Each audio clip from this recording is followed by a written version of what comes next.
कांग्रेस अध्यक्ष श्रीमती सोनिया गांधी को बधाई देना चाहूँगा। उन्होंने स्पीक अप इंडिया के माध्यम से देश के लाखों करोड़ों मजदूरों की आवाज़ को बुलंद करने का आह्वान किया है। जैसा आप सब जानते हैं कि कोरोना के बारे में जिस रूप में लॉकडाउन किया गया अचानक, उसके कारण से पूरे देश को जो तकलीफ हुई है उनको शब्दों में व्यक्त नहीं कर सकते। विशेष रूप से मजदूर चल रहे पैदल घर की तरफ, वो दृश्य विचलित करने वाले देशवासियों को, किस प्रकार से रास्ते में डिलीवरी हो रही है, बच्चे मारे जा रहे हैं, औरतें मर्द मारे जा रहे हैं, कोई कल्पना नहीं कर सकता। इतना अस्त व्यवस्था हो गई जो पहली बार सुन रहे कि रेलगाड़ी भी, ट्रेन भी बम्बई से चलती पटना के लिए पहुंच जाती है उड़ीसा के लिए। ऐसा आज तक कभी नहीं हुआ। हृदय विदारक दृश्य देख करके जो संवेदनशीलता होनी चाहिए केंद्र सरकार में वो नज़र नहीं आती है, वरना इतने लंबे समय तक मजदूर कभी पैदल चलने की नौबत नहीं आती।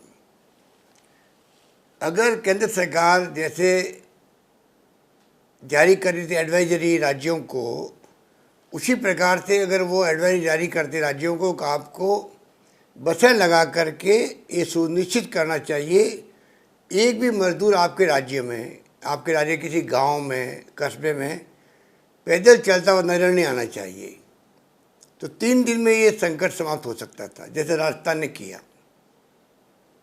मुझे बहुत दुख है कहते हुए,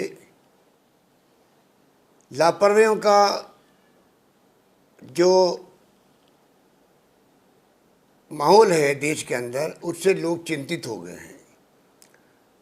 लोगों ने सरकार को सपोर्ट किया पूरी तरह से।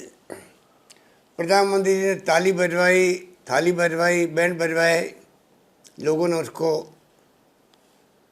स्वीकार भी किया और साथ भी दिया।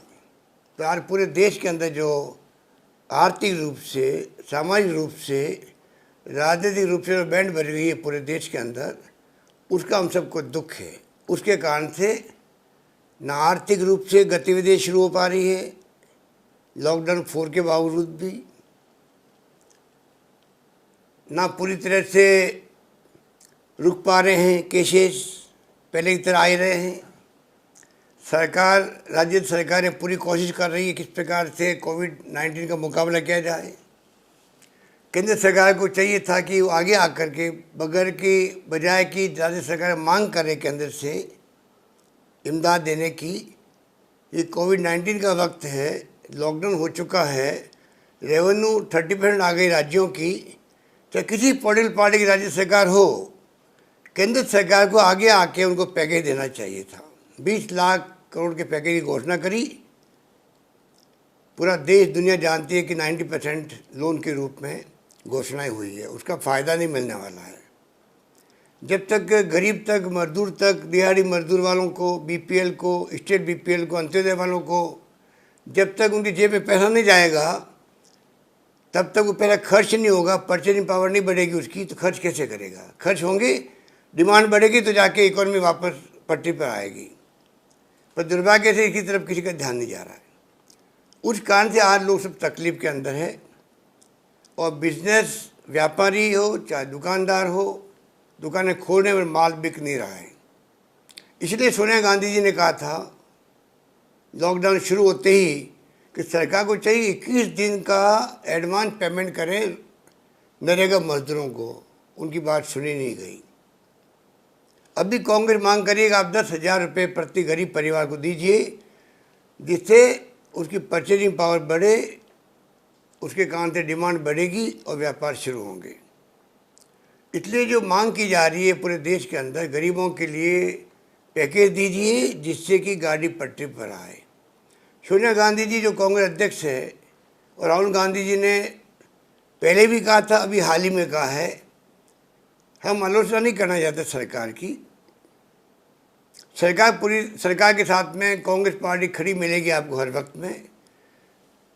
उसके बावजूद भी अगर कोई सलाह देते हैं विपक्ष वाले, तो उन सलाह को मानना नहीं मानना सरकार का काम है, परंतु सुनने की बजाय उन सलाह को लेके आलोचना करना, कंडेम करना, कैसे कैसे शब्द काम लिए जाते हैं, पूरी मीडिया में आते हैं, ये दुर्भाग्यपूर्ण है। मैं फिर कहना चाहूँगा कि कांग्रेस प्रेसिडेंट ने जो आह्वान किया है स्पीक अप इंडिया, इसके माध्यम से आज लाखों लोगों ने जो अपनी भावना व्यक्त की है, ये तमाम प्रयास केंद्र सरकार का ध्यान आकर्षित करने के लिए और दबाव देने के लिए किया जा रहा है, जिससे कि आने वाले वक्त में गरीब आदमी का, मजदूर का, बेचारा इंसान का, उनका भला हो सके और जो आज दृश्य बने हैं देश के अंदर वो समाप्त हो सके और गाड़ी पट्टी पर आ सके, आर्थिक रूप से भी, सामाजिक रूप से भी, और स्वास्थ्य सेवाओं को जो मजबूत करने की बात की जा रही है उस पर भी ध्यान जा सके। मुझे उम्मीद है कि केंद्र सरकार आज के इस अभियान के माध्यम से एक मैसेज लेगी और बजाय कि उसके बारे में टीका टिप्पणी करने के बजाय वो किस रूप में आगे आके फैसला कर सकती है 10,000 रुपये का प्रति व्यक्ति, प्रति परिवार, उसका फ़ायदा मिलेगा देश को, ये मैं मानता हूँ। धन्यवाद। जय हिंद।